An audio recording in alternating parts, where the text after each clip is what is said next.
here to say who won it from the jump. We can't get exactly what you want. Came here to say that you don't really want it with us. Yeah, we live, you know. We came here to say that you don't really want it with us. Yeah, the sports show.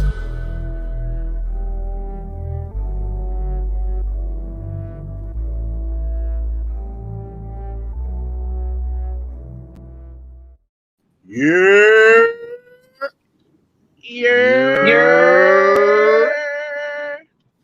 What's going on, ladies and gentlemen? Welcome back to another episode of the Yerrr Sports Show, episode 143. I am your host, Big Baby, a.k.a. the soul of R&B. To the bottom right, we have the bottom left, we have the voice of a generation, Pete Rosado. What's up, everybody? What's up? How we doing? What's going on?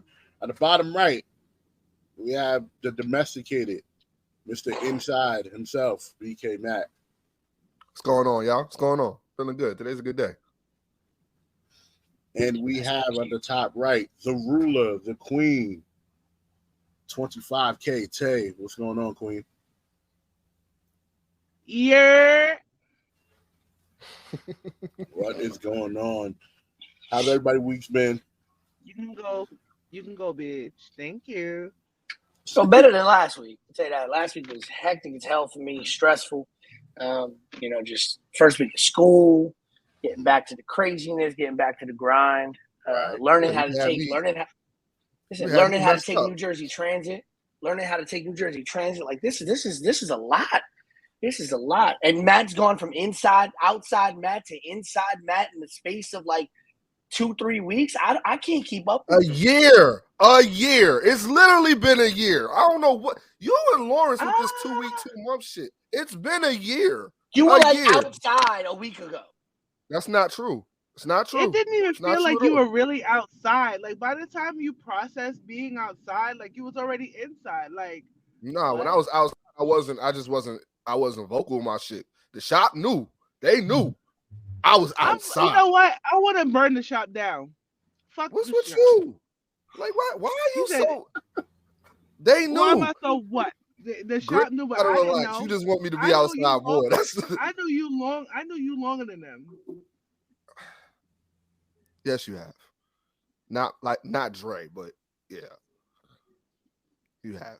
That's why you're my sister. I love you. I love you too, but I didn't know anything. But I'm happy though. I can't wait for you to, I can't wait for you to meet her. Dre and her, they best friends now. Had a whole, they pretty much like told me what it was. Like it's bad. I got no say for nothing. This is a man. Let's just be real with you. We did a show. I swear, maybe about a month and a half ago. This man was sitting in a room with sports playing on a back TV. We didn't know what kind of room he was in. It was like brown walls. It was molting. Things were going crazy. Here we are a month later. This man's got a heart on his wall. His bed is made. I swear that's a beeswax candle on the back under the TV. Like this man, he's got a shirt that fits. He's got a hat on. He's showered and dressed, wearing 2 chains. He got his head. Yo, this 3 chains. 3 chains. This chain. The 3rd chain hanging up right now. But yeah, you're right. Everything about Matt is changed in like a month and a half to a month, and it is crazy how fast this has happened. But let me tell you something to the ladies. Don't be picking up no men and making them all clean, because the moment they get all clean and stuff, that's when they go and they mess with another woman. So just don't pick nobody up and make them better and nothing like that. Like either you take them for who they are. No, I'm not talking about you, because I'm happy for you personally. But this goes to any woman that may be listening, thinking that they could meet like a feral man and change them into a domesticated man. It's not gonna happen, sis. It's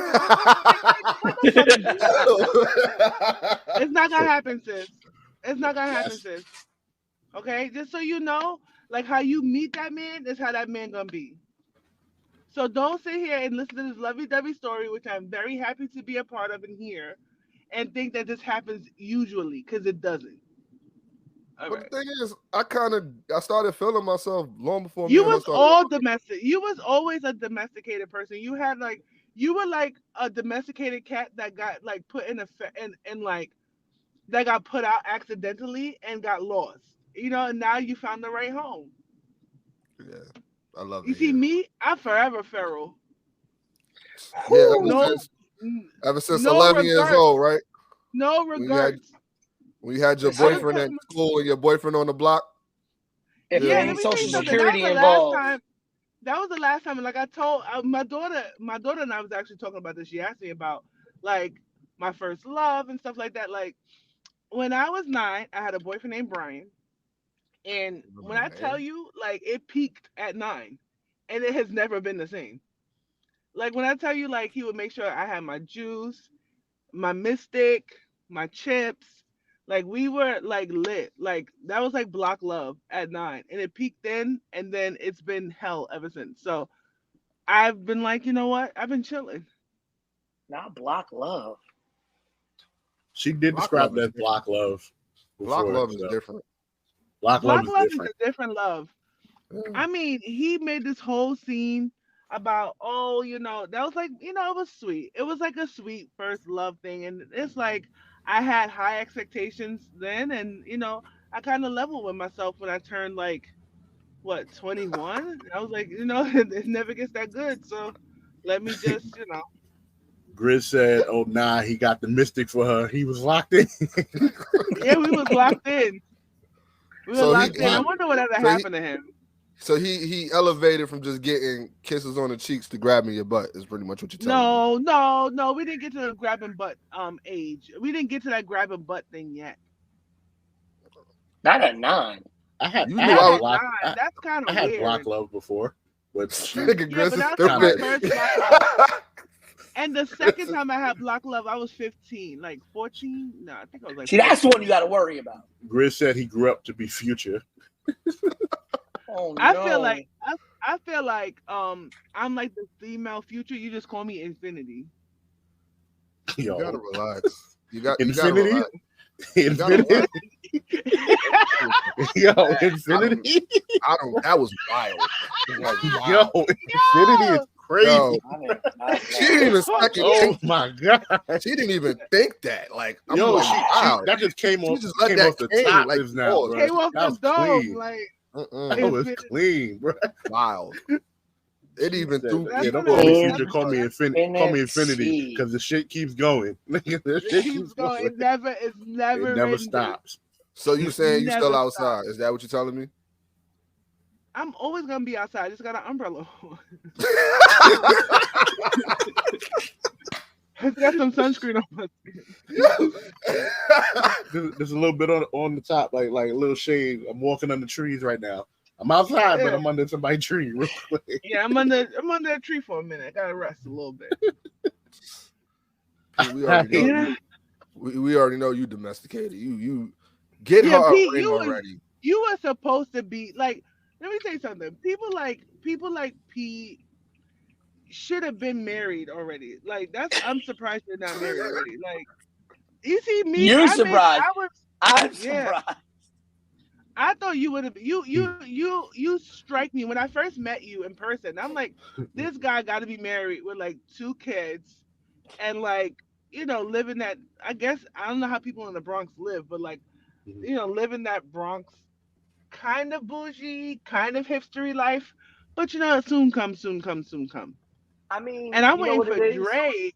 You see, you guys are domesticated guys, and I am not a domesticated woman. Like when we first started this podcast, I was engaged.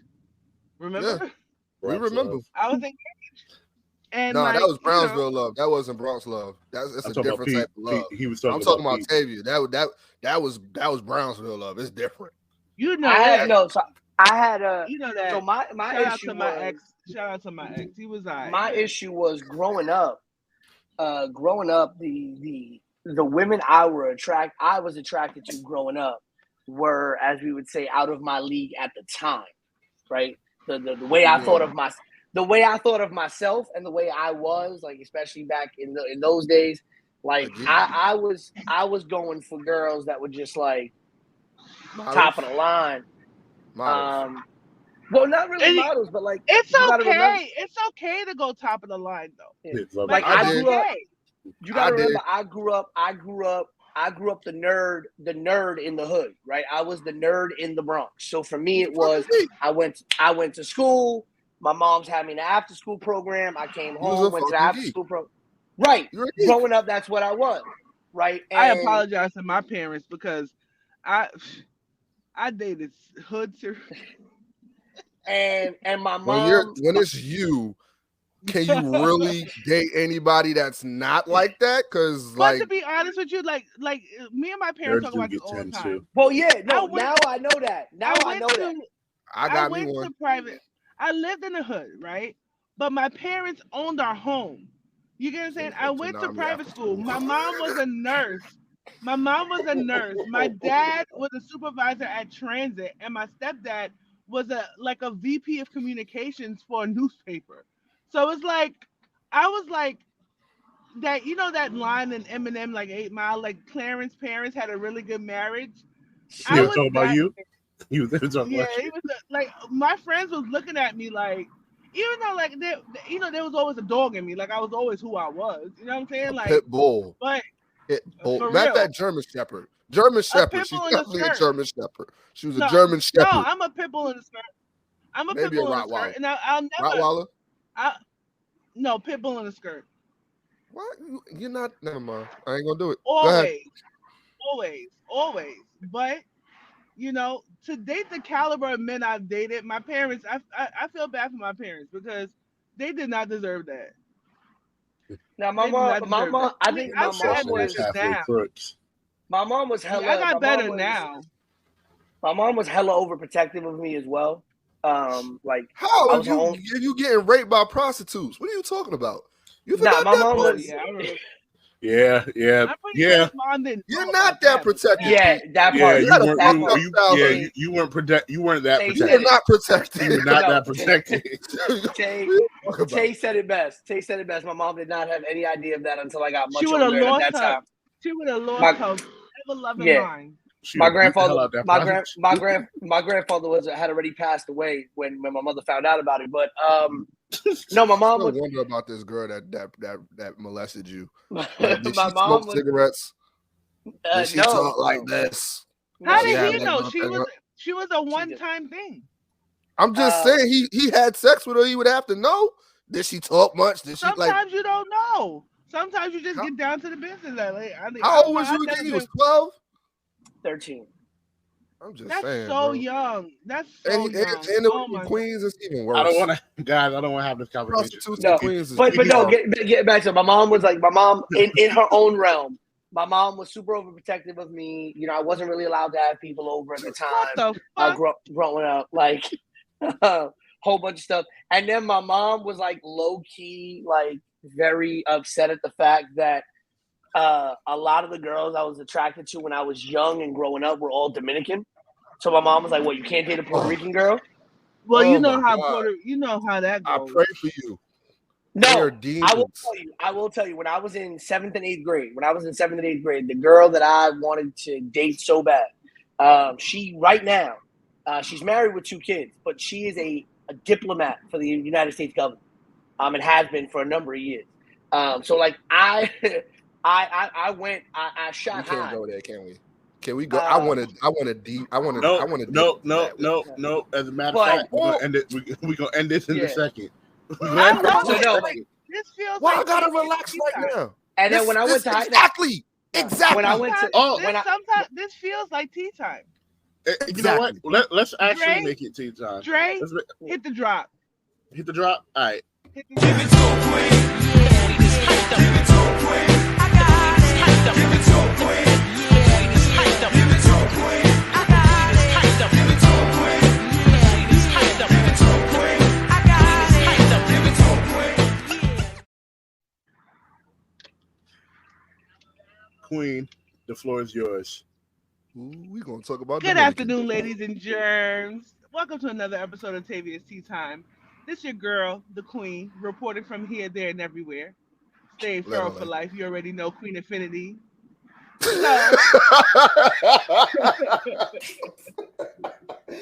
like that. I feel like that was smooth. Big queen. Big queen. Big queen energy. So now we get to the topic. We go there when you don't really want to go there. So today, I mean, we had this really long. We were going to talk about Bobby Porter Jr. and how he needs to be booted from the league, but I feel like we've stumbled onto something way more important. Kevin Porter Jr. Kevin Porter. Kevin, whatever the hell. You see, he's so irrelevant to me now that it doesn't even matter. Get him out the league, lock him under the jail. What he did to that girl was under the jail. What he did to that girl was disgusting, atrocious. And I feel like the NBA needs to realize what line they're going to draw with this. Are they going to condemn or condone? That's where I'm at with it. Rockets already trying to trade his ass. That's where I feel on that. But nobody gonna take him. Well, trade him to Rikers Island. Like trade him to Rikers. They trying to close Rikers. Who they getting in return from Rikers? There's a lot of good boys in the yard. Rudy Giuliani. I'm pretty sure there's somebody there who's wrongfully. I'm pretty sure, knowing that it's Rikers, I'm pretty sure there's somebody there wrongfully incarcerated that could really play better and bust his ass more than him. You know, 100%. Let's send him straight to Rikers. And I'm pretty sure there's some men over there. There's some men there that haven't seen their wives and girlfriends in months and would love a chance to talk about what a millionaire does with his spare time. I like love being to duct see taped what, in.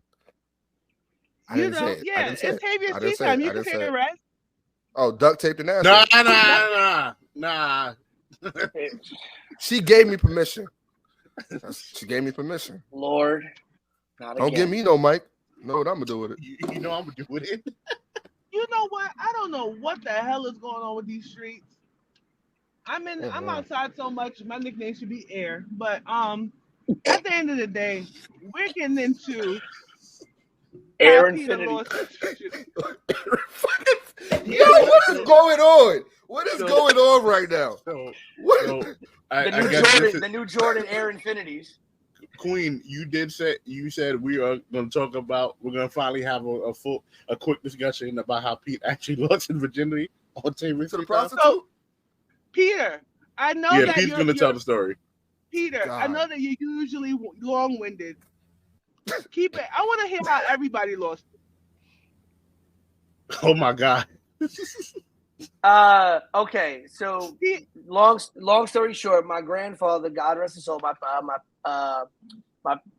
father's father had I guess you could say, tradition. He only had two sons, my father and my uncle. But apparently back in the old neighborhood, my grandfather and them grew up on East 100th Street in El Barrio on the east side of Harlem. He had grown up with a woman who later ended up becoming a madam. So she ended up owning a brothel, whatever. In Queens. And make sure you add that. Right. And so my grandfather had taken, I guess, my father and my uncle when they turned into men, in his opinion, and, exposed them to this. And so I was kind of the last of the Mohicans, so to speak, because there was no other. My uncle hadn't had a kid yet, and all my aunts had moved away. So my grandfather didn't really have any, closest to anyone. I was the only one close. And so when I became a man, in his opinion, my birthday present was he took me on a trip and we went to this person's house. And, as he reconnected with his friend, it was, go in there and, pick one of the girls. Reconnected with his friend? They literally, this is what I remember. This lady bringing out 2 cups of coffee and them sitting at a table and just talking. And my grandfather just saying, go and, pick somebody and whatever. And I didn't know what the hell was going on at the time. I had a very So who small... did you pick? That's what I want to know. Like? I gotta hear this. This is the part that I don't... key for me. Please. It's lemon zing, No, I don't remember. I don't remember all of that. I don't remember all of that. I just you don't remember. I definitely did not know her name. I don't remember her name even. You didn't know her name? You had to know. I'm sure she gave me a name at the time, but I don't remember it. Can you describe how she looked? What visuals. did she look like, Peter? That's what we want to The know. only thing I remember is that she was young looking and Latina. That's it. That's all. That is all I was remember. counting on her to be. I don't know why I was counting on more. I was looking for 5'5". That's all I know. Bronze, probably got the little red hair going.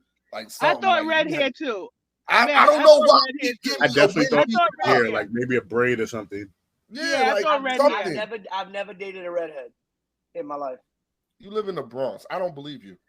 Never dated a redhead in my life. I can tell you, I can literally run down a list of all the women that I've never dated a redhead in my life. In fact, I've only ever dated, besides my current girlfriend, I've only ever dated 4 women who were not Latina. I don't know. That's You it. don't strike me as dating Spanish people. Two Italian girls.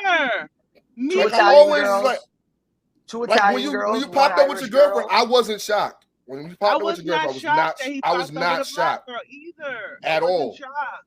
I was shocked she was West But Indian, but I wasn't shocked that she was black. She's the first. She's the first. Yeah, she's the first black woman that I've took fully on. What that you gonna that I say? full That on you took dated. serious? No, that I full on that. We're just good. We're just Tread good for you to. lightly. We're just good for you. Stay No, quiet. so no, I can't ask with it. The black women that I have been attracted to in my life were not attracted to me. Have been what? Were not attracted to me. Oh, okay. That's always the excuse. Like so when I was in college, like the thing was, it was like, cause like I kind of came up in this weird space, right? I don't want to say in a time area because not everybody's the same, but the spaces that I existed in, the black women. Well, no, like when I was in college and stuff like that, the spaces that I existed in, and the people that I was around and affiliated with, the black women. I might lose service because I'm going in the tunnel. But the black women that the next person who's gonna go is Dre. Yeah, the black women that I was around at the time were the type. Witness to yourself. Yes. Were the type. Go ahead, Pete. Were the black women that I was around at that time and in the spaces that I was in were the black women that at that time in their lives were like anti-dating anyone who was light-skinned. It was like black women date black men. That's it. At that, and again, these are just the women I was around and I was exposed to at that time period of my life. What was this? So, the 90s or the 80s? Well, no, even in the early. I was in Syracuse from 08 to 12, and even when I was in the high school. So I mean, between the years of maybe I would say 2005 to 2000 and maybe 12. Just the people that I was in circles with, the people that I was exposed to, the people that I knew, the black women that I was around were very much the type type of mind frame that they didn't date anybody that was light skinned. So even though I was Puerto Rican Cuban, it was just like, no, you're not black enough to be seen as somebody that I would date, which I respected. Listen, to each their own. It is what it is. So you would have been a sponsor. So they would have treated you like a sponsor. So for me, when I did date dark-skinned women, most of them were Caribbean Latinas who were like Dominican but very, very dark-skinned, or Puerto Rican and very, very dark-skinned.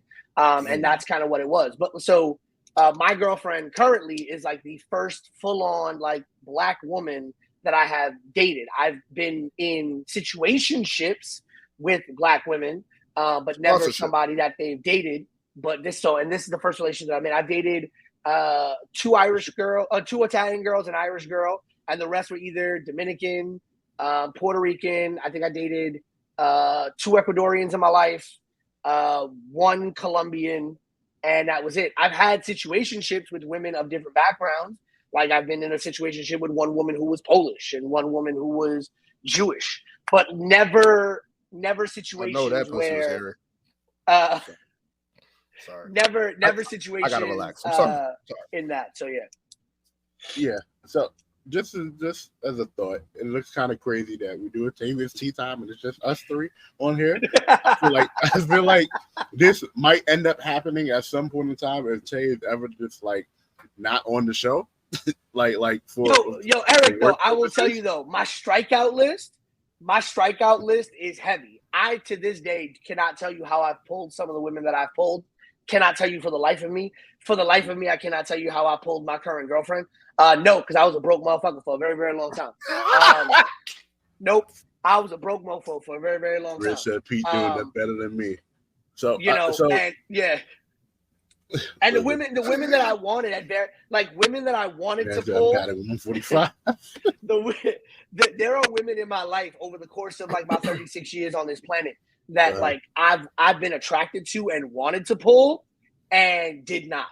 I'm also the king. I've also been the king of meeting somebody, running into somebody later on in life and getting the whole like, oh, I had such a crush on you. No, shut up. You should have said something back then. I don't want to hear it now. Right. Fuck that. Nobody want to hear that. Nobody want to hear that now. Nobody want to hear that bullshit now. Like you over here married with 2 kids and you want to tell me, when we was in high school, I had a crush on you. Well, why didn't you say something in high school? Oh yeah, I had that happen for a while, but I had that happen too. I spent the block. I spent the fucking block. I spent the goddamn block. Since we were talking about Virginia, I'm gonna wait until Tay comes back on to tell her my story. Matt, how did you? She said you next. Right, but she's not on and she wants to hear it. So you need to go. God, I hope my girlfriend ain't listening to this show right now. Oh well, listen. This is not gonna go good. It's your turn, bro. I mean, it's not like this lives forever in audio form on websites or anything. So we're good. Or in my phone, so I can. It really is. So why you don't give me a goddamn mic? God damn. Right, Matt. Don't be long with it. Winded.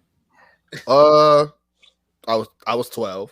I was not in Kings Plaza, Grizz. You gotta relax. I was not in Kings Plaza, but shit. And I got a text message. I'm pretty sure she is listening. Doesn't matter. Keep talking. She's like, "Oh, you didn't tell me this one." Yeah, that's not what you told me. Yeah. So Matt, go ahead, tell your story. She said she's listening. Okay, good. Fuck. Nope. Good. Tavia's back. Dre, it's your turn. Go ahead. Dre, it's your turn. It's your turn. Go ahead. Peter talked that whole time. Yes. No, we was waiting for you. He did talk the whole time. We was waiting for you. And I was gonna go to Matt because we was waiting. I know you was waiting for me. Yep. Go ahead, Dre. But you came back, so I guess it's my turn now, right? Yes. All right. So, the girl I lost my virginity to, her name was Tisha, right? What are you doing? Her name was Tisha. You lost your virginity to a T-shirt? What? Tisha. Her name was Tisha. Oh, okay. Wow. She lived in So hold up, we're just team fuck Tisha right now. That's what we're doing right now. Can I finish my story? Thank you. Don't give Dre a mic. Right. So don't give me a mic. Right? Tisha lived in some of the projects. Me and my boy Tony, what are you doing? We met this chick, right? Right. He was messing with her friend. I was the wingman. I wasn't even supposed to talk to this girl. I was just there to take one for the team, right? A virgin at the time. She said she was a quote unquote virgin at the time. We were chatting it up. Not quote unquote. Right. I'm gonna tell you why it says quote unquote, right? So we're talking about getting into it. I'm not. And we're both virgins, right? She says, some randomly, "Oh, I like to be on top." Excuse me, miss. How do you like to be on top if you never had none before? So she started giggling, that nervous giggle. Yeah. I'm like, whatever. This is my opportunity to get some. I'm gonna take it as is, right? How old were you? 16. Okay, that's acceptable. Right. Unlike these two who were sexually assaulted at the bottom of our screen. How old were you, Matt? Matt said he was 12. Oh my God. Right. So I spoke to we were chatting. So I'm like, all right, real, solar R&B-ish. I'm thinking this is my first time, so I gotta set the mood. So can't get enough of your love, babe. Yo, I got the house with candles in it, right? I set my room up with candles and everything. Got the music playing and everything. It was really Gerald Levert. Yo, real Gerald Levert like, right? Real Gerald Levert like. And she get there. We start getting into it. And I hate to do this to this girl. Actually, no, I don't hate to do this to this girl. You don't said the girl name and where she lives at. They're like where she used to live at, right? This girl felt like the Holland Tunnel. Bro. Yo, like, yo, like, oh shit, yo. Goodbye. Goodbye. Oh, he's wallet. Goodbye. I'm done. No, I'm not doing it. Goodbye. Sorry. To say that that was probably my worst experience, or was my first experience. Now that was it. My worst my lord. Was my first. I'm not my first experience. Bro. I'm not. And I refuse. Yeah. He definitely had it. It was an easy pass. Blew right through the tunnel.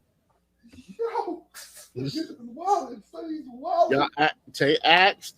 I get. He's wallet. I think we've gotten closer today as a podcast. Yo. Oh, damn. We're currently experiencing technical difficulties. I'm going to take this time it to... was asked. The queen asked, and I obliged. I know I just be sitting here chilling, letting y'all rock. No. She asked me to talk. You no. It's in situations like this, Dre, where you embellish. You leave out certain details. She asked, and I told her, this is for live. I don't care. I edit the show. I'm gonna keep it in here too. So yeah. I need therapy after this, and I'm in therapy. You need therapy, and you lost your virginity to a prostitute, bro? Like, I don't understand. Like, I need get a grip. What he said was not that bad. Well, apparently she didn't have a grip. And that's because she was the Highland Tunnel. Did you ever go back for seconds? No. All right, so then that works. Now, if you would have went back to the easy pass, then that's on you. And then, his bonus content, right? His DLC content for y'all, right? Oh, but wait, there's more. I was fully protected, well protected, wear the strap. She's like, I think I'm pregnant. I was like, how do you know? She's like, oh, I feel pregnant. How old was she? She was the same age as me. Yo, she was a little touch. She was a thought pocket, boy. The ham and cheese. For sure. Yo, P, you ain't never lied. Matt's room looks impeccable. Immaculate. I ain't never seen this much light in Matt's room. Like that. Matt, can I be happy? Can I be happy? But when I first went to your house in Pennsylvania, it looked like we was in the Bat Cave. So it's crazy. That's how we feel.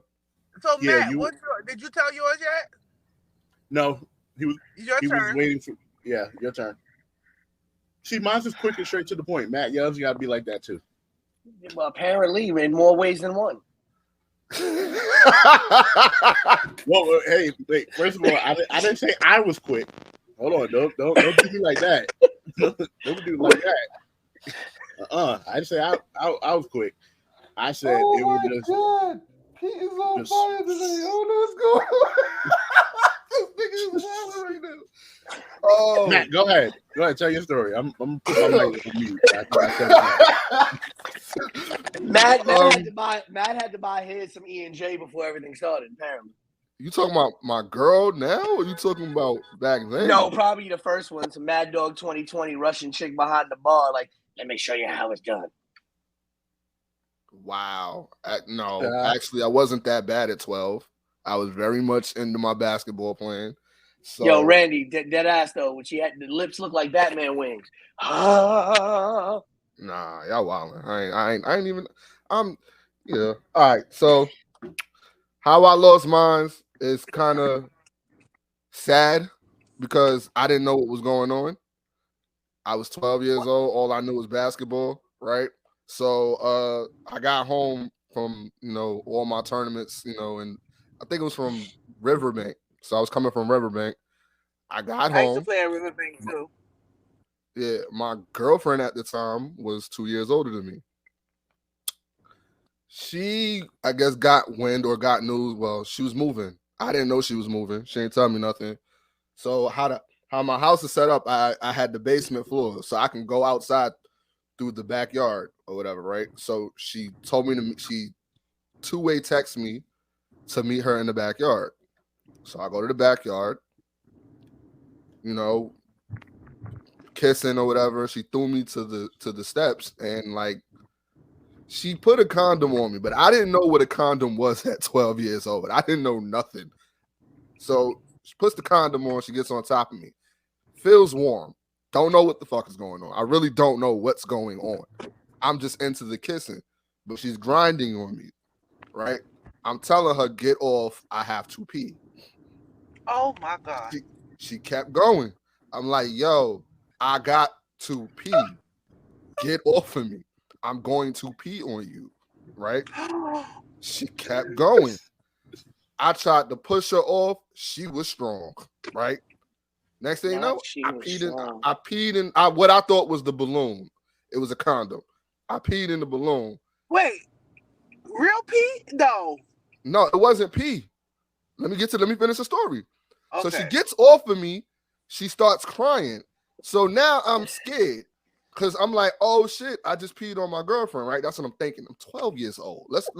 I want everybody to realize I'm really 12 years old. I don't know what the fuck is going on, right? And then she was just like, I'm just sorry. I'm like, what do you? I'm like, I told you I had to pee. Again, the shit's still on me, but I'm trying to cater to her. So she leaves, right? I look at the balloon and it's white. So I'm like, what the fuck is this? Right? I'm scared as shit now because now I think I got AIDS. I don't know what the fuck is going on. I peed white stuff. I don't know what the fuck is going on. I'm fucked up right now. I go in the house. I go to my cousin and I'm like, yo, I gotta go to the hospital. And he's like, my cousin, he's a nigga from the Bronx. That's how we move, right? So he's like, what the fuck is you talking about? I said, yo, such and such, I'm not gonna be like Dre, he's a hot boy. I'm not saying no names. I'm like, she threw me on the ground, she threw me onto the steps, and she got on top of me, and she was on me, we was kissing, and I told her I had to pee, and then I peed this. So he's like, what the fuck are you talking about? So I'm like, yo, she got on top of me. He's like, yo, hold up. You was inside. Describe what the feeling was? I was like, it was warm. So he was like, you didn't see what the hell was going on? I'm like, no. So he's like, nigga, shut the fuck up. I'm like, why? He's like, so he shows me porn. This is my first time seeing porn. Oh, now we go to porn. Yeah, this is my first time seeing porn. So now I see the white stuff, the cum shot, right? I see that. And I'm like, wow, that's what it is. He's like, yeah, congratulations, you're a man. I'm like, oh, right? So now I'm getting the birds and the bees talk. So now I just found out I had sex for the first time. Didn't get to enjoy it because I thought I had to pee. She moved 2 days later. End of the story. I got raped. See? Damn, it turned into a sad. I thought it was sad because she moved. I didn't even get to make up for it. I don't watch 2 of the Ghetto Booties 4 tapes. I was prepared this time, and she was gone. Her moving 2 days later is funny, bro. I don't care. Oh man, this is gonna be the highest rated episode of your sports show ever, y'all. We haven't talked about sports yet. I told you it was sad. Y'all didn't want to listen to me. I feel like this could have been content that we would have found on the Spice Channel or Skinamax. Okay, I I feel like Matt was one of those dudes hitting the red button on the back of the cable box. Bro, I didn't know what was going on. I told her, yo, I had to pee, yo. I had to pee. I drunk mad Gatorade that day. So I'm like worried. I'm thinking I scared the shit out of her because I peed on her. It's just Queen. I was 12. Queen, are you going to tell us your story, or are we going to have to wait till next week for your story? I think she's befuddled. I don't know. She's just this was a lot. We didn't even talk sports yet. This is Oh God. I feel like I didn't know what the fuck I was asking for, dude. Clearly. I didn't know. I don't know. Dre had the most normal story. All right. You guys really want to hear mine is boring as hell. Yes, I mean, Queen, you have to. Hold on. Wait, she gonna be going to what? He's singing "Going to November." Fucking asshole. Fucking. God damn it. Still hear me? Yes. All right. So unlike you guys who are like underage, I was 22 when I lost mine, and I lost mine to my ex-husband. He made it really special. You know, it was my first time. It was probably his 5,000th time, but it was my first. And all I know is that 5,000, goddamn, bro. All I know with Wilt Chamberlain.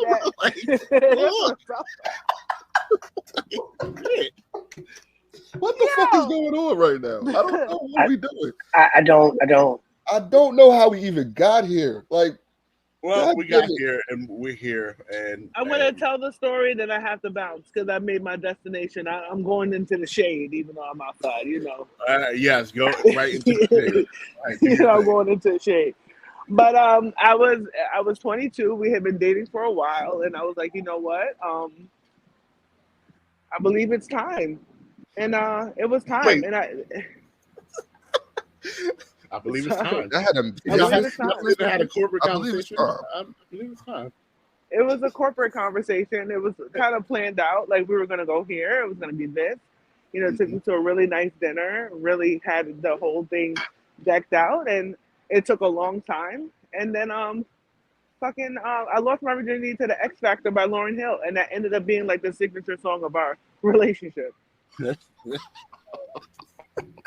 So premonitions. Premonitions everywhere. What the fuck is going on, yo? Thank you, ladies and gentlemen, for joining our probably the last episode of Tavia Tea Time. Hang it up after this. Oh man. That was great, Queen. Now I'm gonna have to have a conversation with my goddamn girlfriend about this. Thank you for changing the topic from what we were going to talk about definitely to this. This was way better than what we was about to talk about. Stay tuned for the next potentially episode of Tavia's Tea Time. Dre might cancel me. I'm not sure. No, but this is Air Affinity signing off. Hi, Queen. I don't. Since we all, I don't know how we go forward from here. I don't. I was 12. I was 12. I don't. We move forward. So was I, but I mean, I was 13. But goddamn, I didn't know. Listen, guys. I didn't know. Here's how we move forward. We go into pick 5 and pretend this part of the show did happen. Well, this is gonna get edited, I hope, right? Please edit this. No, it's staying on. So, ladies and gentlemen, the new and improved pick 5. Let's get into it.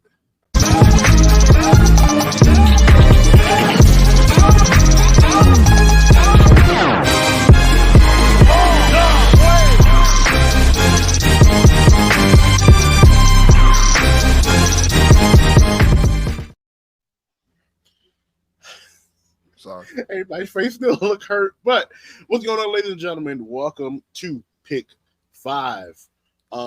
for those who don't know, Pick 5 is a game that we play. We've been playing it for the last 3 years. Pete won last year. Matt won the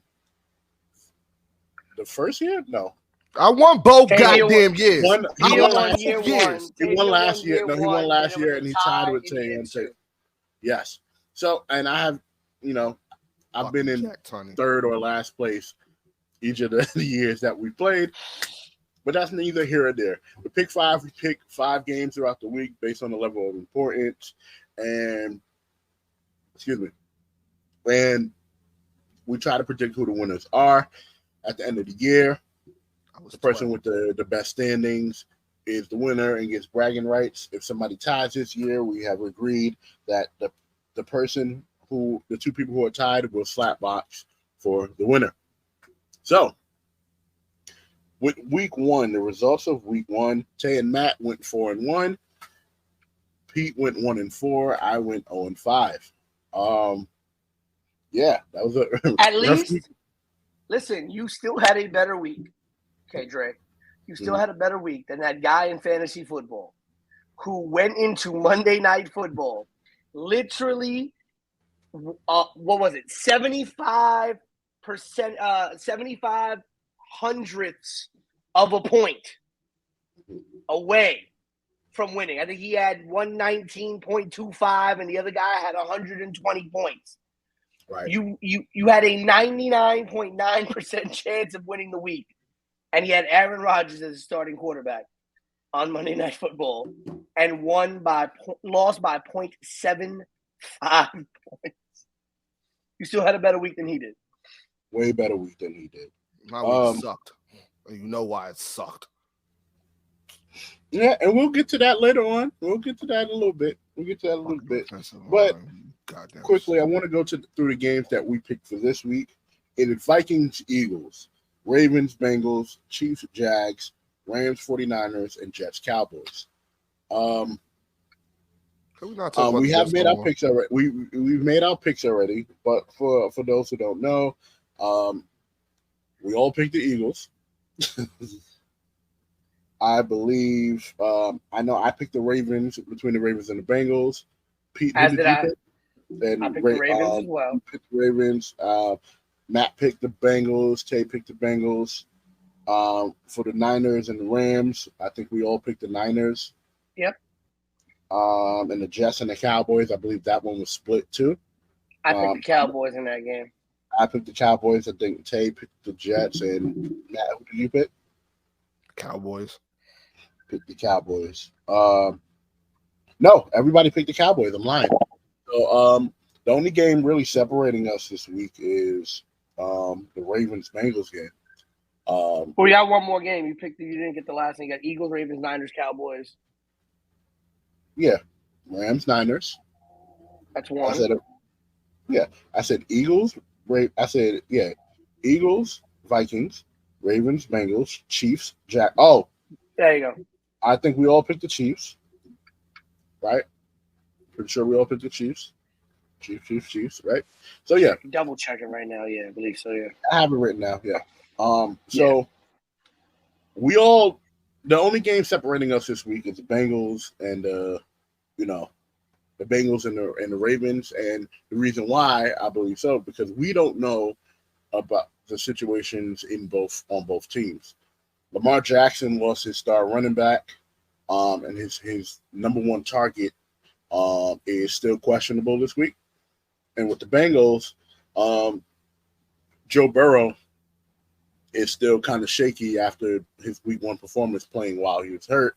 So, Pete, why did you pick the Ravens? Because you're notoriously good for not picking the Ravens.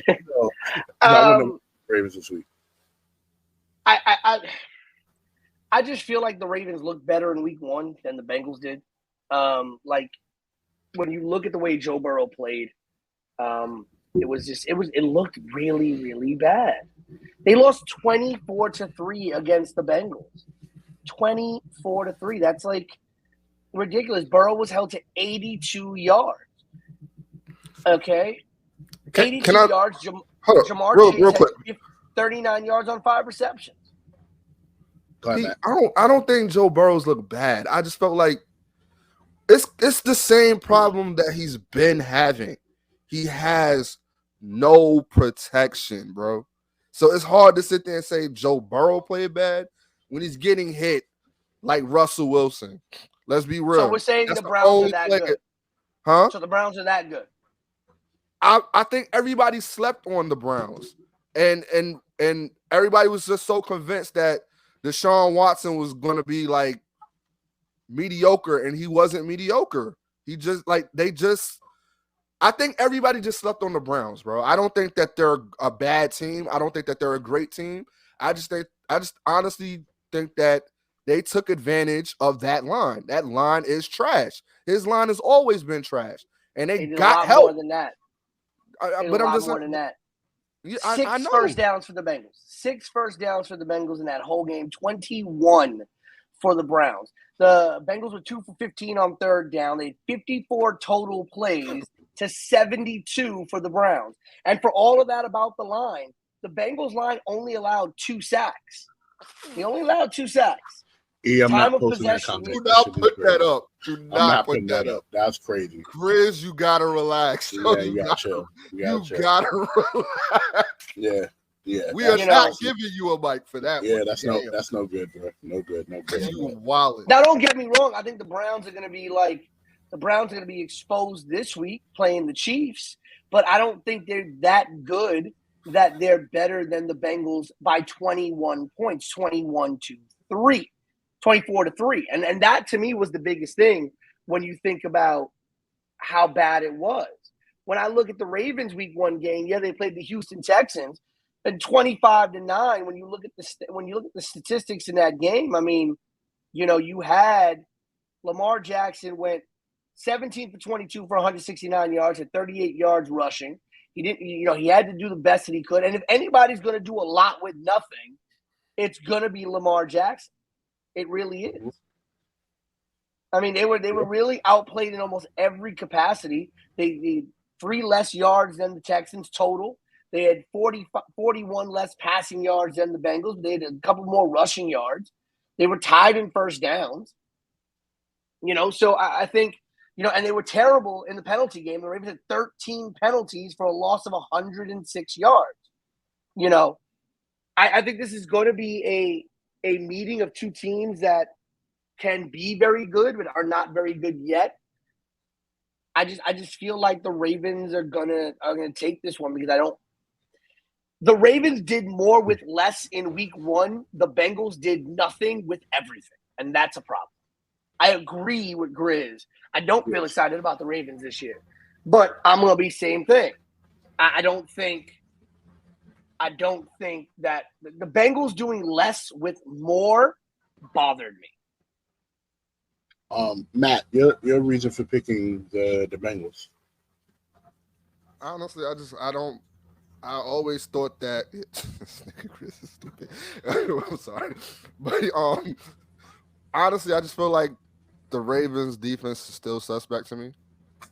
So I don't expect the Bengals to have Joe Burrows to have 2 bad games back to back. I do expect for him to bounce back because you know what type of caliber player he is. So I don't know. I feel like the Ravens got to show me something before I can fully get invested in the fact of the pickup that they got with OBJ and the others. So, granted, Lamar Jackson has targets now, but his defense is still trash. And you gotta hold Joe Burrows, which shouldn't be hard because that line is so damn trash. But I do feel like he's gonna bounce back from the first game. That's just my opinion. All right. I mean, we're gonna have to see. Just like the Ravens didn't have Mark Andrews week 1 either. Right, they didn't. You had Zay Flowers as the leading receiver on that team, 9 receptions for 78 yards. So if you get Mark Andrews back and you continue to integrate Zay Flowers into that offense, Odell finding his way back into an offensive groove as well. He had 2 receptions for 37 yards. When you're thinking of it like that, I mean, if they get Mark Andrews back, they could be dangerous again because they're doing more with less. You still had a Bengals team. This was a Bengals team that had Jamar Chase, that had Joe Mixon, that had all the offensive weapons that they needed, and they still were only able to score 3 points. Couldn't protect the code. He got to have some time to get the ball off. And Andrews did practice fully this week. He did practice fully this week, and he is considered to be a play, for week 2. So he's expected to play. I believe the Ravens will do a lot better this week. But again, here are the games. Once again, Vikings, Eagles, Ravens, Bengals, Chiefs, Jaguars, Rams, 49ers, Jets, and Cowboys. For those who want to play along with us. Lamar Jackson, 6-1 against Cincinnati all time, by the way. Hey. For those who want to play with us, those are the games, and the results will come out on Tuesday, and then the next week's games will come out on Wednesday. But let's get into what? You gotta relax. That was what? Those that want to play with us, you got to stop. You got to be stopped. Oh, you made it that way. Those who want to play along the game with us, yes. So anyway, let's get into today's main topic right now.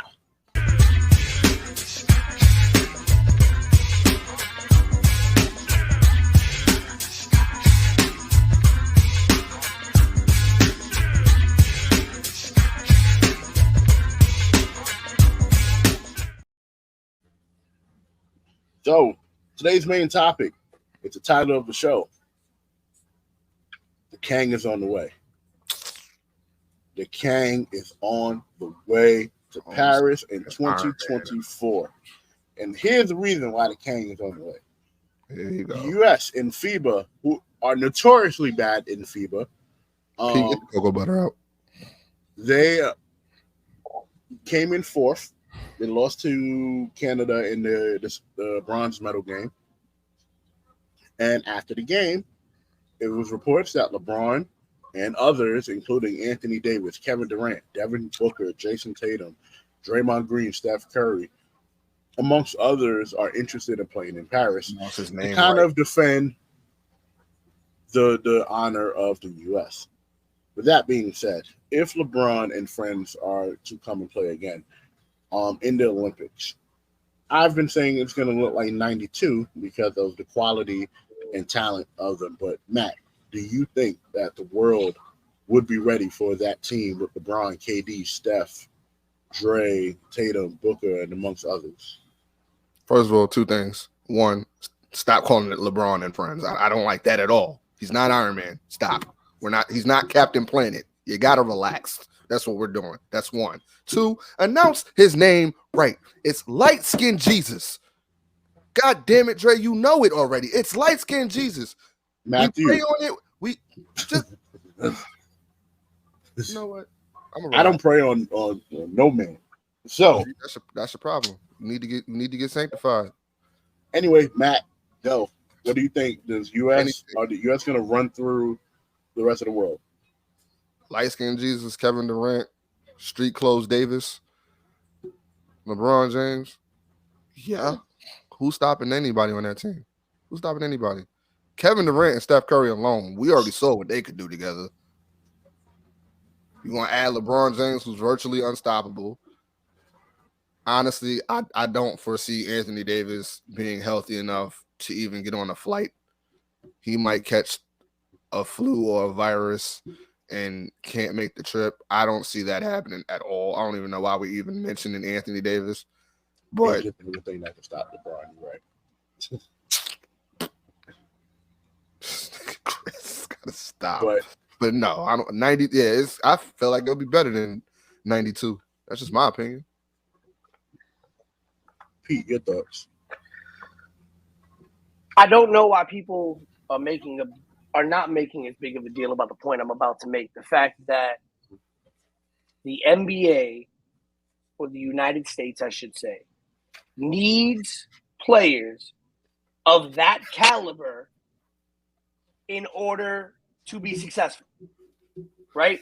Like, let's talk about the ego of it. The United States needs to trot out the top 5 of the NBA in order to be competitive on a world stage, instead of realizing that the world is actually caught up to you. Because if you take LeBron out, if you take Curry out, if you take Durant out, if you take those top 5, top 10 players in the league out of the contention of being able to play for these teams, this is what we're getting. And this is why every time we have an NBA conversation about people being great and about people being this is why we constantly in 2023 are still having conversations about how we cannot put people in this generation or this era of the NBA on the same pedestal as we put players in the old NBA. Because here's the thing. You could have taken players outside of the top 10 of the NBA back then and still had a winning team. Granted, the world stage wasn't as good. But the world stage has gotten better. And it is time for the NBA to realize that it is no longer dependent on homegrown American talent. And your talent is now elsewhere, right? So it is time for you to start raising the level of competitiveness for your homegrown talent. Luka Doncic, okay? Guys like RJ Barrett, these are guys playing for other teams. Other parts of the world. Giannis Antetokounmpo, one of your top 10 players in the NBA, would not play for Team NBA in a situation like this. So at the end of the day, we are starting to go the way – the NBA is starting to go the way of soccer in the sense that they are not admitting the fact that they are not doing a good enough job at recruiting and having high-level USA-born players in the league. And when you go into international competition, you are getting embarrassed. There is no reason why we should have been losing in the semis. And then what was even more embarrassing was the way we gave up in the bronze medal game. Like, that was embarrassing as well. You know, it's ridiculous. We helped raise the world stage when we had Jordan and Bird and Magic and all of them playing on our Olympics teams, playing on our national teams. We made the world say we have to get better to compete with them. And now the world has gotten better to the fact where the world stage supplies the NBA, not the other way around. And we can't seem to admit we need to be better. Because LeBron James should not have to play for this team to be successful. AD, Steph Curry, Durant should not have to play for this league to be successful.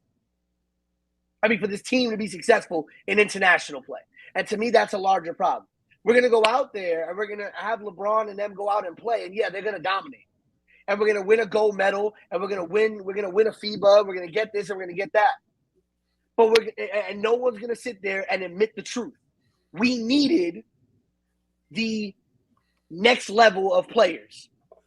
We needed the untouchables, the once in a generations to win. And that to me is the bigger problem. Yes, Randy, you were 100% correct. And that's what I'm trying to talk on, right? Like, that's the point I'm trying to make here. We had players in America that made the world say we need to get better. And now they've gotten better. And just like everything else in America, just like everything else, America was once the number one in manufacturing. Then the world got better than us, and we just said, "Oh, well, I guess we're just going to export. We're going to import from out of country." We were number one in it. We were one of the top countries in education. We've done slipped. We were one of the top countries in producing people in certain fields. We don't do that anymore. The concept of America being the place that produces some of the best has steadily and very quickly stopped. And it is now affecting basketball. It affected baseball. It's affected basketball. And the only sport it has not affected is football, because American football is not a world sport. So Steve Kerr said something along the lines of what you said. As much as, America would want, the Avengers to come and save the day, Steve Kerr is more He wants to build that younger talent. He wants to build that core of actually playing. I think what was wrong with this USA team is that, and just like what is wrong sometimes in the NBA, is that instead of getting big men, you get players that can play big men and then get dogged out by players who are big men. And this is exactly what happened to them. Once they got out rebounded, they lost. Steve Kerr said this. Once you get out, if you out rebound us or you get more possessions than us, you will beat us. And that is exactly what they did. That is exactly what they did. But we're gonna move on from this topic. We're gonna go into a new segment where Matt is gonna talk about his beloved JETS mess. And he'll probably have a question for us, right? Right? No, Matt? Sure. I hate right, you. You said you was running it this time because I'm in mourning. Nope. I changed my mind. Let's go. Is Brooklyn in here tonight?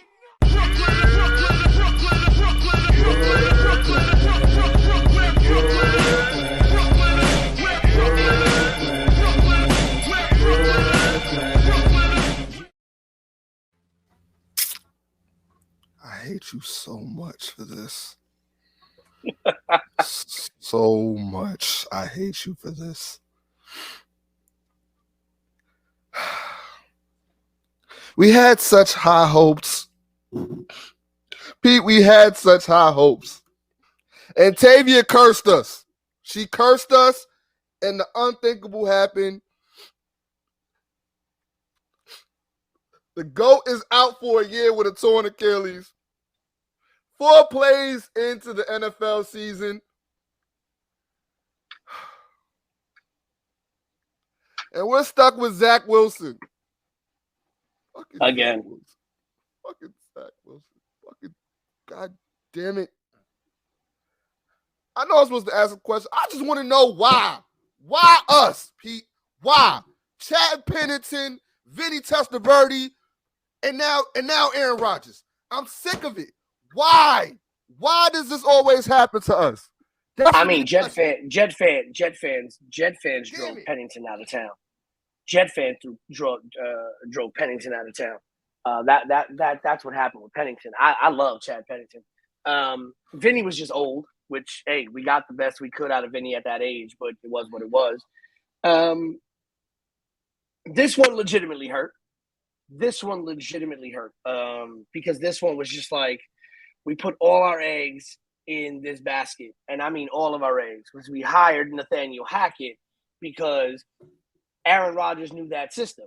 And that's where Aaron Rodgers was successful. And now we have a guy in Zach Wilson who was already going through growing pains and now has to sit here and learn the system of Nathaniel Hackett's that by definition is complicated and had trouble learning the systems he was already in, and now he has to learn a brand new system on the fly. And a quarterback learning a brand new system is always tough. Fucking Zach. Fuck. You saw this coming, Pete. All right. You saw it coming. Matt is not asking the question. You take too long to ask the question. So I want to ask the question because I got to answer. Is it so with this new segment, Yerrr or Nah? If it's something that we agree to, we say Yerrr. If it's something that we don't agree to, we will say Nah. So the question is, are the Jets' playoff hopes scrapped with Aaron Rodgers not being at the head of at the head of it?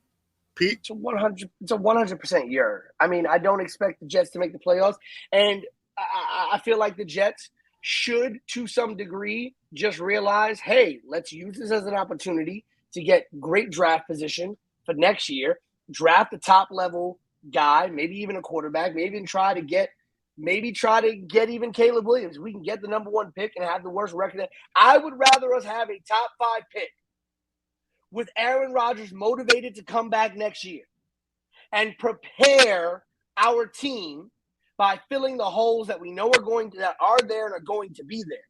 If we can get a top 5 quarterback in the draft and be like, hey, you got to sit for a year behind Aaron Rodgers because we know Aaron Rodgers maybe only has a year or 2 left.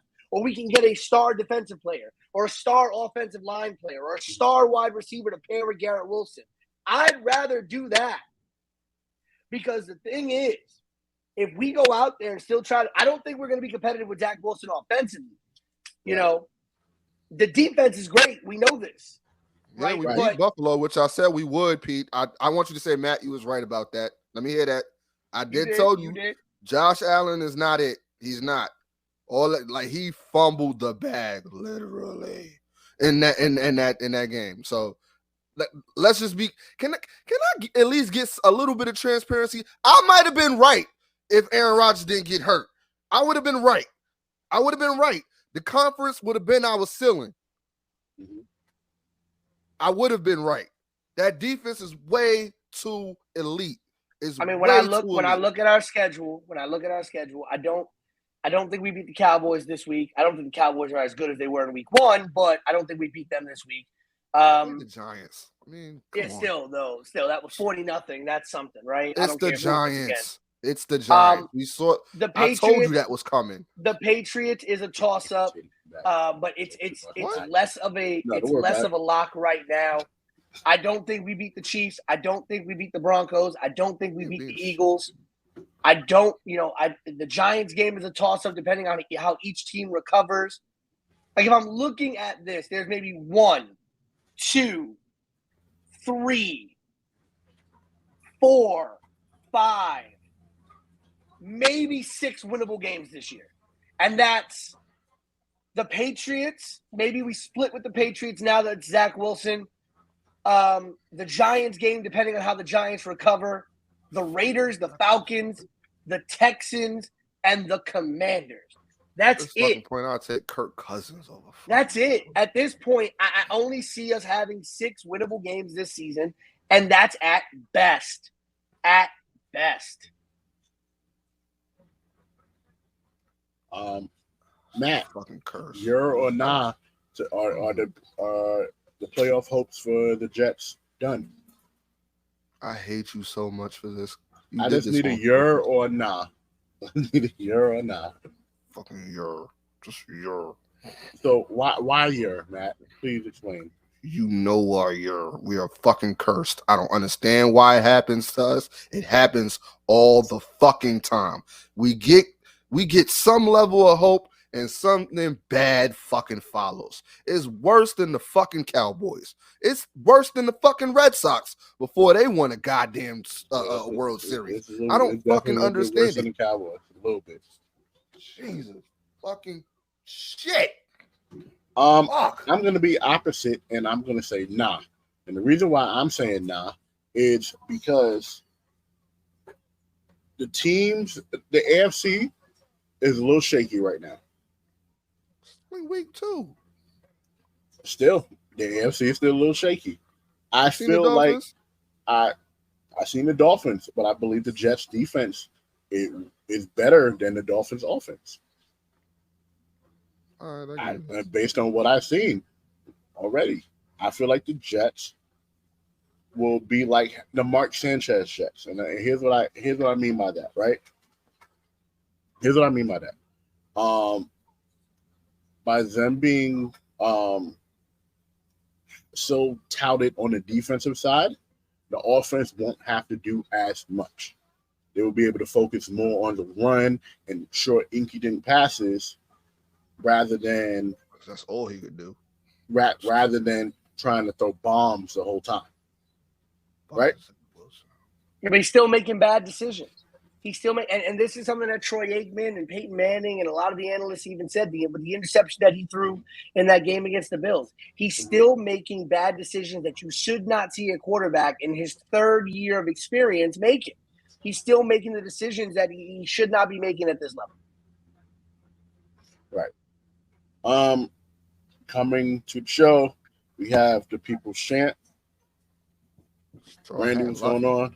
I just wanted to stop briefly to chat with you fellas because like I ain't gonna front, this sports talk has been getting me going. I just wanted to hop on and just talk shop for real. So but I know you guys are talking about Zach Wilson. So as it pertains to Zach on the real, I think with him, what should have happened is the fact that Aaron Rodgers should have had him, like been the tutor around him the entire season. But unfortunately, because of the fact that the Achilles situation happened, doesn't mean the train does stop in that situation. I'm pretty sure after Aaron gets his surgery, done, he'll be probably close with the team or at least try to be in Zach Wilson's ear. Because for that franchise, he's still relatively young. And as Pete says, yeah, he's in his third year and makes mistakes, but so have many other quarterbacks. Like they've said that about Lamar Jackson making the same mistake, in year 3 as well. Dak Prescott has also received criticism in year 3, So you can't necessarily go hard at Zach Wilson because he dons the Jets jersey. I think that's where more of the hate comes from because he's a quarterback in a big major market.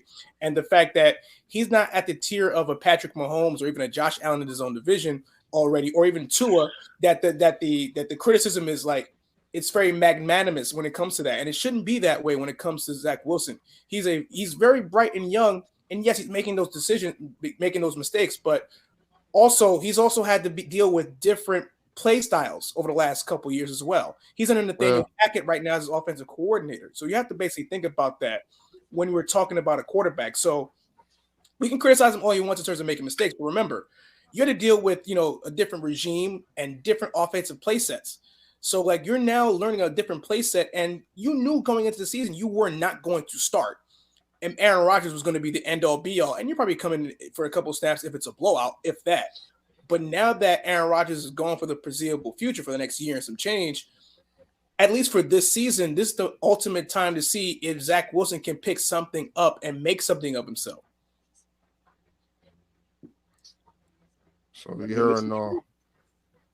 So the question was you're or nah to whether the Jets will make the playoff. Are the Jets' playoff hopes cut? No, I don't think they're cut. So that would be nah, right? Mm-hmm. So yeah, their playoffs hopes are not cut. I mean, their defense is solidified better than the Giants right now. Thank you. Eat that. But Robert Saleh has done a great job. I mean, Robert Saleh is a defensive guy. Robert Saleh is a defensive guy. So defense, I'm not worried about that. It's always been the offense. Colte. Really? You dead serious? Don't. No. She's busy. Don't do that. That's petty. Don't do that. But on the real though, I do think the Jets have an outside chance of making the playoffs, at least a wild card game at that. Off the strength of their defense. And if Zach Wilson can hold serve, and probably gets, now he's going to get fast tracked to Nathaniel Hackett's playbook. So assuming the fact that he should have been doing that already, if you really want my honest opinion, he should have been doing that. I mean, when Aaron Rodgers is basically taking pretty much all the snaps through your entire season and you're basically just warming the bench, I mean, it's mentally for a quarterback, it's going to be hard to, basically focus on that when you're not seeing a snap with the Aaron Rodgers in front of me. So now the Achilles is going, it's like, oh snap, I got to play football again. So now what he should have learned in summer school, he's now learning in another year of school, right? So Pete can attest to this as a teacher. So it's like, listen, you had the stories to read over the summer, and the fact that where's your book report? Now you got to basically, he's playing behind the 8 ball. From a mental standpoint, it's not his fault, but from a professional standpoint, he should have been doing what you said. But their playoff hopes are not done. They have a lot of good offensive weapons they have, and from a defensive sense, they're good. So offensively, if you're passable, I think my brother said this the other night when he was watching the Eagles and Vikings game. It's all about, like, if he could be at least a marginal version of Kirk Cousins and be capable. Listen. Would you rather that or them going to the depths of trying to get like that damn quarterback that played for the Ravens, Flacco? Would you rather want that or go for Flacco? Would you rather want that or basically cashing your chips and try to get Carson Wentz and bring him up to speed, even though it's week 2 of the season? And then you have to get him by wear Jets jersey again if they get Carson fucking Wentz. I'll tell you that right now. So at some point you got to lean on Zach Wilson. But we do need a veteran backup though, because Boyle is not it. They do need a veteran backup. Now there's Carson Wentz. Listen, if Andrew Luck did not retire early, that would have been my pick. But unfortunately, he's retired and he's doubling down on that. He's on his 10 toes down. But I see the Jets making at least a wild card game off their defense and off their offensive weapons. They don't have a bad team at all. They don't. It's just the AFC is just so. The AFC is tough, and you're gonna have your breaks. New England's gonna have their breaks because they, post Tom Brady, they've had a modicum of mediocrity. You look at the Dolphins, even though they look good right now, they're Tua's a brain injury away from sitting out for the remainder of his career, not for the season.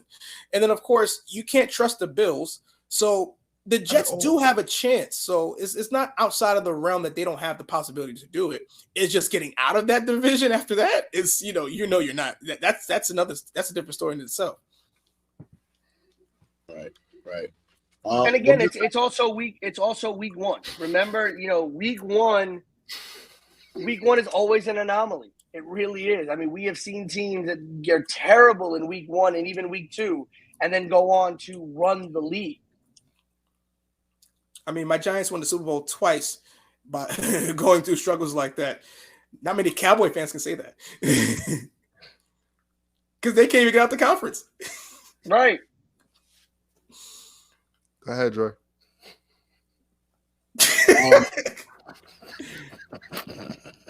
So moving forward onto our last segment today. Excuse me. Returning segment at that. This is Quick Hits with Pete Rosado. Let's get into it. If it wasn't for the Bronx, this rap probably never would be going on. So tell me where you from. Uptown, baby, we gets down, baby, up for the crown, baby. Now if it wasn't for the Bronx, this rap probably never would be going on. So tell me where you from. Uptown, baby. Who the hell authorized to put the Bronx on the show? Who authorized this? Ladies and gentlemen, welcome to Quick Hits, aka things we may have missed since we've last been on the air. Let's quickly go through this. Shohei Ohtani officially out for the season after being placed on the 10-day DL for a strained right oblique that he suffered back on September 4th. He's missed the last 11 games since then, now officially placed on the DL. He had already been shut down as a pitcher after tearing his UCL at the end of August. And adding to this, his locker was cleaned out and emptied at Angels Stadium last night. Apparently, the Angels have said they will address that in the coming days. Shohei Ohtani is a free agent at the end of the year. Twins rookie Royce Lewis set a franchise record with his 4th Grand Slam of the season. He has 5 Grand Slams in 66 career games in Major League Baseball, 4 this season and 1 last season, passing Alexi Ramirez for the most Grand Slams by a rookie ever in MLB history. His 4 Grand Slams this year also happened in his last 18 games, being the shortest span in MLB history for anyone to hit 4 Grand Slams. The previous, Don Mattingly, hitting 4 Grand Slams in 39 games back in the year I was born, 1987. Good news. Good news for New York teams. The Mets finally have a president of baseball operations. The Mets have officially have one this whole time. They have not. They've had a general manager. They've been looking for a president of baseball operations for the last couple of years, and they finally found one, hiring the man that they wanted for the job. Former Brewers president David Stearns, 5-year deal that will start after the regular season ends. 38-year-old Stearns began his career as an intern for the Mets, and for the last 7 years was the president of baseball operations for the Milwaukee Brewers. They went 554 and 479 in 7 years with him at the helm. By his 3rd year in Milwaukee, they got to the NLCS Game 7, pushing the Dodgers to an elimination game, and that started a streak of 4 straight playoff appearances for the Milwaukee Brewers. The hope is he'll be able to do that along with Billy Epler, who will stay on as the general manager with the New York Mets. Moving to the NFL, Vikings running back Alexander Mattison revealed on his IG story. I don't know if any of you guys saw this on his IG story. He received more than 60 disgustingly disrespectful messages in his DMs after Thursday Night Football lost to the Eagles. He rushed for 28 yards on 8 carries and lost a fumble, but he received more than 60 messages that include the N-word and other slurs about his play in that game. Just not acceptable. Not acceptable at all. And unfortunately, this is because of how much people are living in fake world, right? In the betting world, in the fantasy world. It's not that serious, people. It's not that serious. Also, don't bet money you can't afford to lose if you're not willing to go play the game, right? Can't control what somebody does. On to some good news. Breanna Stewart. Breanna Stewart is the first ever repeat Associated Press WNBA Player of the Year.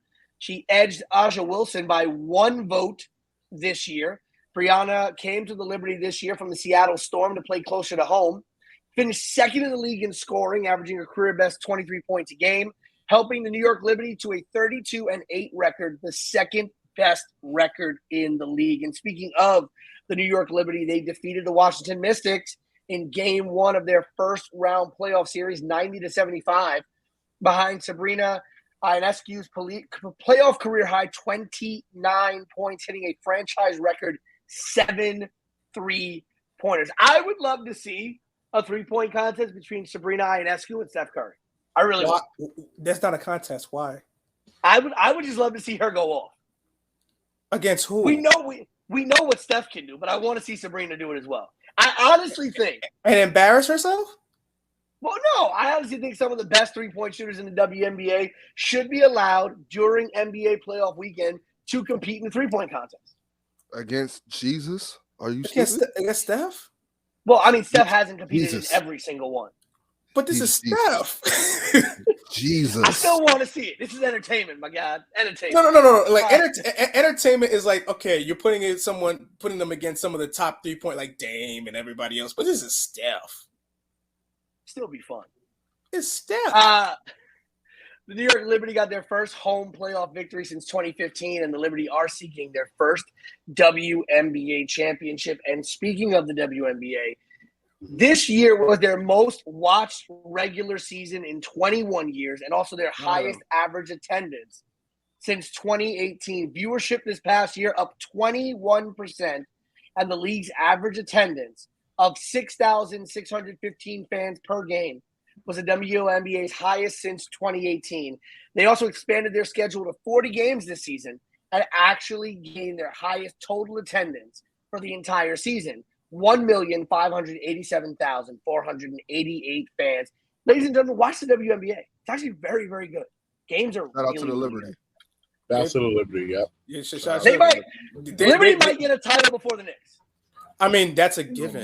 That's a given. It's a very fair chance, but let's not get too crazy because the Las Vegas Aces got that dog, Asia Wilson, who set the WNBA scoring record actually sometime last week with 54 points. Also needs Candace Parker, who hasn't played much and has been hurt. Even though CP will definitely do a great job when healthy, but you got to understand, bro. The Liberty this season as a well-oiled machine offensively, they've had the Aces number the entire season and with the lineup. Understandable, but also Candace Parker has been out half the year anyway, and the Aces have held down first place the whole entire year. Understood. So now if you bring her back at some point of the playoffs, she's not going to play 100%. That's one. Two, they're going to attack Candace Parker because she's not fully, like healthy to be on the floor with those guys. And of course, rested as well because she's going to be exhausted. Well, but at the same time, Candace Parker is probably the greatest WNBA player ever. Maya Moore. I won't go that far. Maya Moore is a great. Maya Moore. Tamika for the fourth straight. Either Maya Moore, Tamika. In my book, Maya Moore, Tamika Catchings, Lisa Leslie. Those are people that Cheryl Swoops. Those early. I was about to say, how you just gonna forget Cheryl like that? I didn't. Like Cynthia Cooper. Cynthia Cooper. Yeah. I'm not forgetting. Yes, you are. Any of those names. I'm not forgetting any of those names. All I'm saying is Candace Parker to me, and I said it is my opinion. Again, it's always subjective. It's the one Candace I disagree Parker with. is that's fine. You can, but quite possibly the greatest WNBA player ever. There are people. There are people. There is an argument for other people. I think that Candace Parker is the greatest. It's an argument like how people say Kobe Bryant is the greatest NBA player ever. Oh wait, there's Michael Jordan. There is Bill Russell. There's Kareem Abdul-Jabbar. There are a lot of people that you can put inside that conversation. I do respect Tamika Catchings, Maya Moore for sure, Lisa Leslie, Cheryl Swoops. Definitely, all of them are definitely up there. I don't think Sue Bird as the greatest. I think Tarazi actually is. Tarazi was my number one. Tarazi was my number one. And Tarazi was so back in 2021, September of 2021, it was the 25-year anniversary of the WNBA, and ESPN actually did a top 25 players in the WNBA. But they even said they started it that it is equal parts fun and difficult because how do we rank players such as four-time champion Cynthia Cooper, who was 34 when the league began in 1997, and dominated. Imagine if Cynthia Cooper had been able to play, like Breanna Stewart, who at 27 had 2 titles and had the WNBA to shoot for when she was in college. You got to remember that a lot of our early players like Lisa Leslie and Cynthia Cooper and Rebecca Lobo and all of them, they did not – this was not a real reality to them. And when they were able to make it to the WNBA, were a lot older. So, but as of ESPN, they have Diana Taurasi ranked number 1, Tamika Catchings number 2. And they said Diana Taurasi may be the best offensive player in WNBA history, but Tamika Catchings is the most complete basketball player we have ever seen. She remains the only player in the league to ever finish a season top 10 in points, rebounds, assists, steals, and blocks, and did it twice.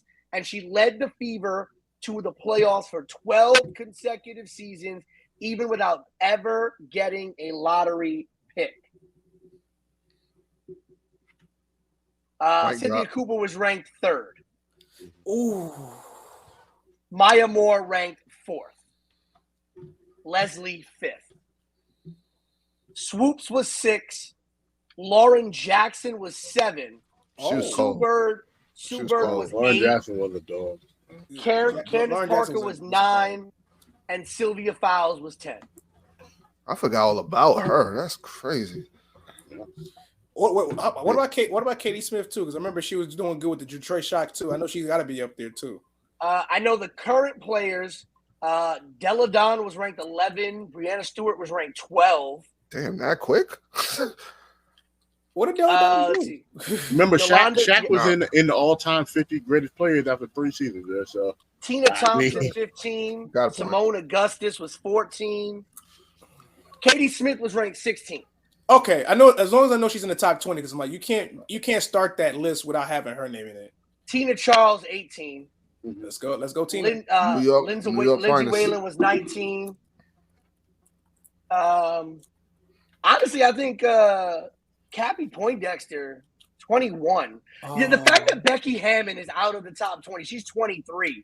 Like Becky Hammon, I feel like deserves more love.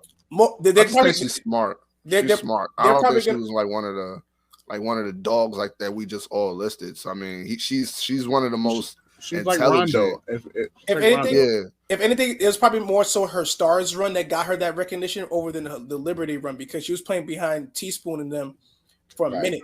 And then by the time she basically got, her own, the Liberty wasn't the Liberty, and then she got traded to the Stars, and that's when she really picked it up. Right. Yeah. I mean, to me, like when I watch the WNBA, obviously, the players who launched that WNBA, like, and I put Rebecca Lobo in that conversation because I didn't know too much outside of Cheryl Miller, right? Women's basketball wasn't really in the forefront of my mind. And then when you have stars like Swoops and Catchings and Lobo and Leslie and all of them blowing up, I was just like, yo, this was great. For me, in terms of, again, recency bias, Sue Bird is one of the greatest of all time, in my opinion. Because Sue Bird was just dominant. Every time I watched Sue Bird play, it was incredible, right? But then again, this is what happens when you see people like we grew up in the era of 90s and early 2000s basketball. So for us, they are players from that era that will always be better than the best players from today because we have a sentimental bias towards them. And that's me with Sue Bird. I'm very sentimental towards Sue Bird and her status in the WNBA, almost the same way as I am about Becky Hammond, watching her for so many years. I was going to say, talk about Lisa Leslie. My girl's been binging One-on-One on Netflix. And Lisa Leslie popped up in an episode. I was like, oh, shit, Lisa Leslie. Oh, Kyla Pratt? Sexy. Do we have? You know what? She was like 11. Stop it. Stop. I'm just saying. I was 11, and I gotta relax. I'm not gonna say nothing. She's still. No, I will say, Rodney Peete probably had the greatest come up ever because he married Holly Robinson Peete, and Holly Robinson Peete is fine. Your girl must not be there. She not over there. Do we have more in quick hits? No, that was everything. All right, ladies and gentlemen. First of all, shout outs to the People's Champ for joining on from Backstage Brawl.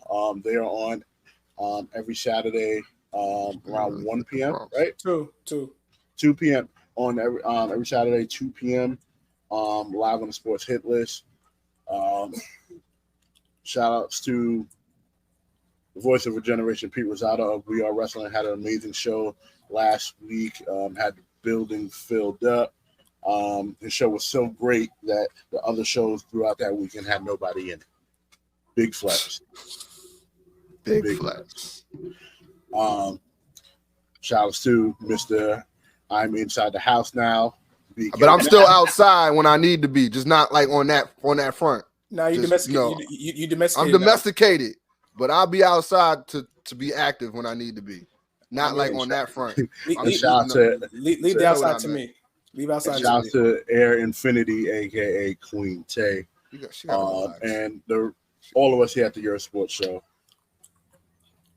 I did not authorize this Bronx thing though. What was that about? Like, who signed off on that, Dre? Like, so for everybody here at the Euro Sports Show, it is you your peed boy, in the back. You peed in the backyard, baby. Signing off. Peace.